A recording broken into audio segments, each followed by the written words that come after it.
제가 절대 믿지 않는 말 중 하나가 돈이 없어도 충분히 행복할 수 있다라는 말입니다. 돈이 없어도 행복할 수 있는 게 아니라 돈이 없으면 100% 불행합니다. 제가 경험해봤기에 그 누구보다 돈이 없으면 불행하다는 것을 잘 알고 있습니다. 안녕하세요. 직장인 박처장입니다. 저는 10개월 된 아기 일론이가 있습니다.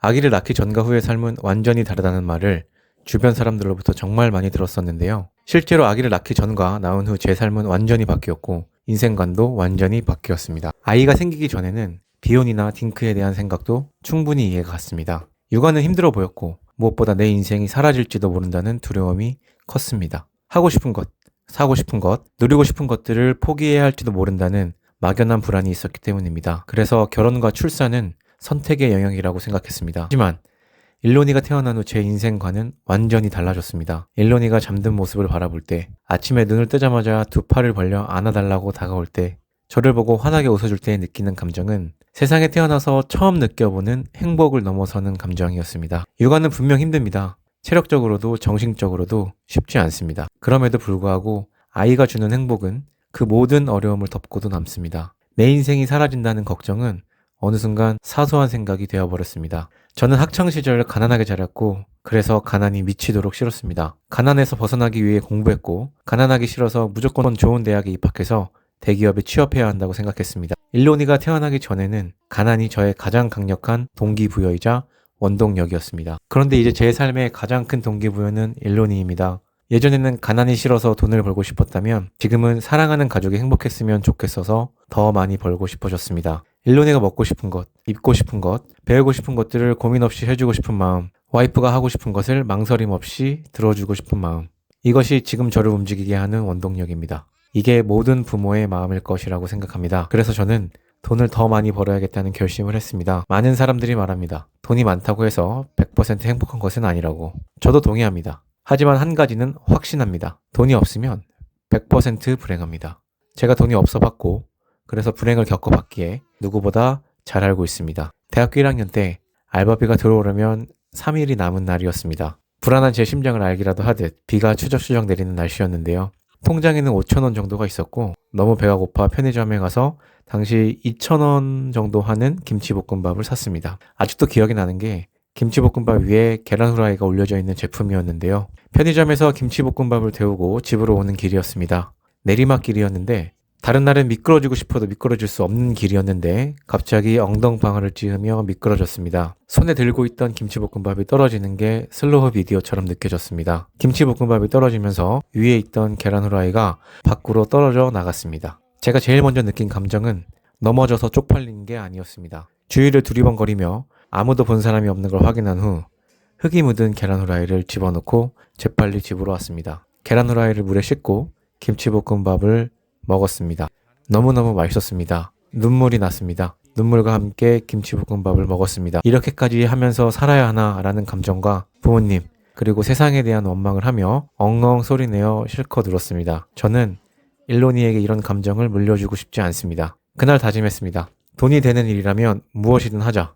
돈을 더 많이 벌 수 있는 방법을 찾아서 실행하자. 그래서 지금의 제가 이렇게 행복한 가정을 이루고 사랑하는 가족과 매일을 함께 할 수 있었습니다. 세상에서 가장 소중한 존재인 일론이를 10달 동안 품어주고 낳아준 저희 가족의 대장인 와이프가 일론이를 데리고 호캉스를 가고 싶다고 했습니다. 연애 때는 물론이고 일론이가 생기기 전에도 호캉스를 좋아하지 않았던 와이프가 갑자기 가자고 하길래 의외여서 물어봤습니다. 와이프는 일론이가 생기고 완전한 가족이 됐을 때 다 같이 호텔에 가서 수영도 하고 조식도 먹어보고 싶은 소망이 있었다고 했습니다. 바로 말했습니다. 와이프가 가고 싶은 호텔로 바로 예약하라고 했습니다. 참 다행이라고 생각했습니다. 만약 돈이 없었다면 온갖 이유를 들어가며 호캉스를 가지 말자고 했을 테고 그 뒤에 따라오는 자괴감에 엄청난 스트레스를 받았을 것입니다. 제가 고등학교 시절 돈이 없어 부교재를 사지 못했을 때, 돈이 없어 사설 인터넷 강의를 듣지 못했을 때, 기숙사비를 밀려 핑계를 생각할 때 그때 느꼈던 자괴감과 세상에 대한 원망은 지금 생각해도 아찔할 정도로 다시는 생각하고 싶지 않은 일입니다. 그래서 돈을 더 벌어야 합니다. 돈을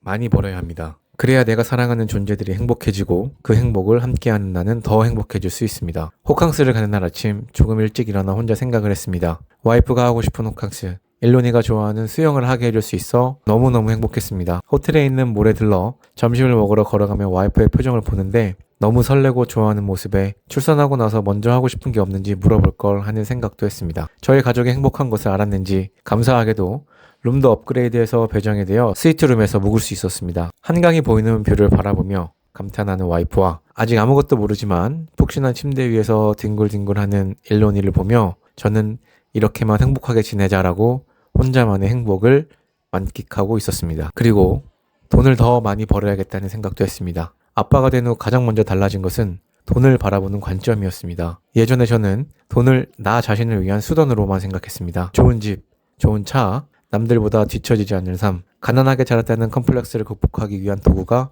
바로 돈이었습니다. 그래서 무조건 대기업에 가야 한다고 믿었고 대기업 연봉이면 충분히 성공한 인생이라고 생각했습니다. 하지만 아이가 태어난 후 돈은 더 이상 제 자존심을 위한 수단이 아니게 되었습니다. 돈은 곧 가족의 선택권이 되었고 가족의 행복을 지켜주는 안전장치가 되었습니다. 예전에는 이 정도면 괜찮겠지 라고 타협할 수 있었던 것들이 이제는 조금 더 좋은 걸 해주고 싶다는 마음으로 바뀌었습니다. 일론이가 생기기 전에는 육아가 힘들어 보였고 내 시간이 사라질까 걱정만 했습니다. 그런데 막상 일론이를 안아보니 생각이 완전히 달라졌습니다. 일론이는 단순히 내가 책임져야 할 존재가 아니라 내 삶의 방향을 새롭게 잡아주는 존재였습니다. 아침마다 두 팔 벌려 안아달라고 다가오는 모습, 저를 보며 웃어주는 그 순간은 말로 설명하기 어려운 감정을 줍니다. 그 감정은 단순한 기쁨이 아니라 이 아기를 위해서 내가 더 잘 살아야겠다는 다짐으로 이어집니다. 그래서 저는 스스로에게 질문했습니다. 나는 일론이에게 어떤 아빠가 되고 싶은가? 최소한의 생활만 유지하는 아빠인가? 아니면 하고 싶은 것을 마음껏 도전하게 해줄 수 있는 아빠인가? 물론 모든 것을 돈으로 해결할 수는 없습니다. 하지만 돈이 없으면 100% 불행하다는 것을 직접 경험해봤기에 돈이 중요한 것을 누구보다 잘 알고 있습니다. 저는 학창시절 돈이 없어 선택권이 없었던 기억이 많습니다. 부교재를 사지 못해 혼자 뒤처진 느낌을 받았던 순간, 사설 인터넷 강의를 듣지 못해 정보에서 밀린다는 불안감, 기숙사비가 밀려 괜히 눈치를 봐야 했던 기억들, 그때의 자괴감은 단순히 가난해서 불편했다는 수준이 아니었습니다. 자존감이 깎이고 세상이 원망스러웠습니다. 저는 일론이가 그런 감정을 느끼지 않기를 바랍니다. 그리고 저는 절대 일론이에게 그런 감정을 느끼게 할 일을 만들지 않을 겁니다. 많은 사람들이 말합니다. 돈이 많다고 100% 행복해지지는 않는다고. 맞는 말입니다. 하지만 저는 분명히 느꼈습니다. 돈이 부족하면 행복을 지키는 것이 훨씬 어려워진다는 것을 느꼈습니다. 사랑하는 사람이 하고 싶은 것을 돈 때문에 안 돼 라고 말해야 하는 순간 가장은 무력감을 느낍니다. 반대로 그래 하고 싶은 대로 해 라고 말할 수 있는 상황은 그 자체로 큰 자신감이 됩니다. 아빠가 되고 나서 저는 깨달았습니다. 돈은 욕심이 아니라 책임이라는 것을, 더 많이 벌고 싶다는 마음은 허영이 아니라 가족을 위한 준비라는 것을, 일론이의 웃음을 지키고 아내의 작은 소망을 들어줄 수 있는 여유를 만들기 위해서는 결국 경제적 기반이 필요합니다. 그래서 저는 더 이상 돈 이야기를 부끄러워하지 않습니다. 오히려 솔직하게 인정하고 더 적극적으로 준비하기로 했습니다. 이제 저에게 돈은 단순한 숫자가 아닙니다. 가족의 안정, 선택권, 그리고 미래에 대한 가능성입니다. 그리고 그 가능성을 키우기 위해 저는 월급 외수입, 즉 부업을 진지하게 고민하기 시작했습니다. 가족이 생기면 책임도 생깁니다. 그리고 그 책임을 다하기 위한 가장 현실적인 방법이 무엇인지 저는 이제 분명히 알고 있습니다. 대기업을 다니면 충분히 돈을 많이 벌지 않냐? 라고 말하는 사람도 있을 겁니다. 누구에게는 대기업의 연봉이 충분히 많다고 생각할 수 있습니다. 하지만 반대로 대기업 연봉도 누군가에겐 부족하고 모자랄 수 있습니다. 그리고 확실한 것은 이 세상에 일어나는 모든 문제와 불편함의 99%는 돈으로 해결할 수 있습니다. 결정적으로 돈이 없으면 100% 불행합니다. 그래서 저는 월급의 수입을 만들기 위해 다양한 부업을 시도했고 지금은 3개의 부업에서 조금이지만 수익이 나오고 있습니다. 회사만 믿고 대기업이란 타이틀에 취했다면 점점 회사의 올가미에 갇혀 더욱 회사의 목을 메고 회사가 내 인생의 전부가 되는 최악의 상황이 됐을 겁니다. 14년 동안 대기업을 다니면서 내가 받는 월급은 무한하지 않다는 것을 많은 사람들이 잘 모른다는 것입니다. 매달 꼬박꼬박 나오는 월급 때문에 월급이 유한하다는 것을 잘 느끼지도 생각하지도 못합니다. 회사 생활을 30년 한다고 가정하면 월급은 360번만 받을 수 있습니다. 그 360번의 월급으로 우리 가족이 먹고 쓰고 교육받고 집도 사고 차도 사고 하는데 써야 하는 것입니다. 회사 월급으로는 절대 이 모든 걸 할 수가 없습니다. 문제는 우리가 그 360번의 월급에 인생 전체를 걸고 있다는 점입니다. 제가 회사 선배들을 보며 느낀 점 중 가장 안타까운 부분이 많은 선배들이 퇴직 시점이 되면 구조조정이 오지 않기를 건강히 버텨주기를 바라며 매달 같은 리듬으로 살아갑니다. 그런데 회사는 철저하게 성과와 효율로 움직입니다. 필요하면 사람을 쓰고 필요 없으면 정리합니다. 회사는 저를 도구로 사용합니다. 그런데 우리는 회사를 도구로 생각하지 못한 채 인생을 통째로 바치는 경우가 많습니다. 저 역시 한때는 회사가 전부였습니다. 직함과 연봉, 조직 내 위치가 곧 저의 가치라고 착각했습니다. 하지만 일론이가 태어난 후 생각이 달라졌습니다. 회사는 제 삶의 전부가 아니라 제 삶을 구성하는 여러 수단 중 하나일 뿐이라는 것을 깨달았습니다. 회사는 저의 목표가 아니라 목표를 이루기 위한 도구여야 했습니다. 대기업 연봉이 결코 적은 돈은 아닙니다. 누군가에게는 충분하고 부러운 수준일 수도 있습니다. 하지만 누군가에게는 부족할 수도 있습니다. 특히 가족이 생기고 아이의 미래를 생각하기 시작하면 충분하다는 기준은 계속 달라집니다. 저는 스스로에게 질문했습니다. 이 360번의 월급에만 의존해서 우리 가족의 미래를 맡겨도 괜찮을까? 내가 회사에서 흔들리는 순간 내 삶도 함께 흔들리는 구조를 계속 유지해도 괜찮을까? 답은 명확했습니다. 돈을 더 많이 벌어야 했습니다. 월급은 기본입니다. 하지만 월급만으로는 부족합니다. 회사의 모든 것을 의존하는 순간 우리는 선택권을 잃습니다. 하기 싫은 일을 참고 부당한 상황을 견디고 건강을 해치면서도 버틸 수밖에 없는 구조에 갇힙니다. 왜냐하면 수입원이 월급 하나뿐이기 때문입니다. 그래서 저는 관점을 바꾸기로 했습니다. 회사는 나의 전부가 아니라 나의 여러 수입원 중 하나가 되어야 한다고. 월급은 안전망이지만 그것이 유일한 동아줄이 되어서는 안 된다고. 이 생각의 전환이 바로 부업을 시작하게 된 결정적인 계기였습니다. 대기업이라는 타이틀에 취해 안주했다면 저는 점점 더 회사에 목을 매는 사람이 되었을 것입니다. 하지만 이제는 다르게 생각합니다. 회사도 나의 도구입니다.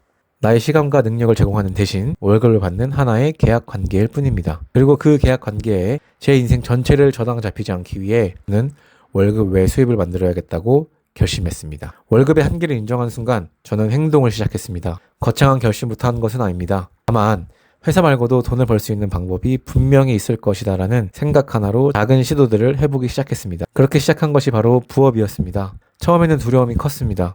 내가 과연 할 수 있을까? 시간은 충분할까? 실패하면 어쩌지 하는 걱정이 앞섰습니다. 하지만 곰곰이 생각해보니 아무것도 하지 않는 것이야말로 가장 큰 리스크였습니다. 월급 하나에만 의존하는 구조를 그대로 두는 것이 더 위험하다는 판단이 들었습니다. 지금은 3개의 부업에서 크지는 않지만 꾸준히 수익이 발생하고 있습니다. 월급에 비하면 작은 금액일 수 있습니다. 하지만 그 돈이 주는 의미는 결코 작지 않습니다. 월급 외에 들어오는 돈이 있다는 사실만으로도 심리적인 안정감이 생깁니다. 회사에서 무슨 일이 생겨도 나는 완전히 무너지지 않는다라는 작은 자신감이 생깁니다. 저는 많은 분들이 부업은 나중에라고 생각한다고 느낍니다. 준비가 더 되면, 시간이 더 생기면, 여유가 생기면 시작하겠다고 말합니다. 하지만 현실적으로 완벽한 타이밍은 오지 않습니다. 하루라도 빨리 단돈 10,000원이라도 직접 벌어보는 경험이 훨씬 중요합니다. 부업은 단순히 돈을 더 버는 수단이 아닙니다. 사고방식을 바꾸는 과정입니다. 회사에 의존하던 사고에서 벗어나 스스로 가치를 만들어내고 시장에서 평가받는 경험을 하는 것입니다. 이 경험은 돈 이상의 자산이 됩니다. 무엇보다 중요한 것은 선순환 구조입니다. 월급 외 수입이 생기면 가족에게 더 많은 선택권을 줄 수 있습니다. 가족이 행복해하는 모습을 보면 더 큰 동기부여가 생깁니다. 그 동기부여는 다시 부업에 더 많은 노력과 집중을 쏟게 만듭니다. 그리고 수익은 조금씩 커집니다. 이 구조가 만들어지면 더 이상 회사가 내 인생의 전부가 되지는 않습니다. 저는 아직 완성된 사람이 아닙니다. 여전히 회사에 다니고 있고 앞으로도 회사에 다닐 거고 여전히 배우는 중입니다. 하지만 분명한 것은 한 가지입니다. 월급 외에 수입을 만들겠다는 결심 이후 저는 예전보다 훨씬 더 주체적인 삶을 살고 있다는 것입니다. 그리고 그 변화의 중심에는 가족이 있습니다. 지금의 월급만으로 앞으로의 10년, 20년을 자신있게 말하는 것이 두렵다면, 혹시 마음 한편에 불안이 있다면 그 감정을 외면하지 않았으면 좋겠습니다. 거창하지 않아도 됩니다. 오늘 단돈 10,000원이라도 월급 외의 수입을 만들기 위한 시도를 해보셨으면 좋겠습니다. 가족을 위해 돈을 더 벌겠다는 다짐은 절대 욕심이 아닙니다. 그리고 그 책임을 다하려는 노력은 분명 의미 있는 도전입니다. 저는 오늘도 고민하고 실행합니다. 내가 사랑하는 존재인 가족의 행복을 지키기 위해, 내가 사랑하는 존재인 가족의 행복을 지키기 위해, 그리고 100% 불행해지지 않기 위해. 오늘도 영상 시청해주셔서 감사합니다. 저는 다음 영상으로 찾아오겠습니다. 직장인 박차장이었습니다.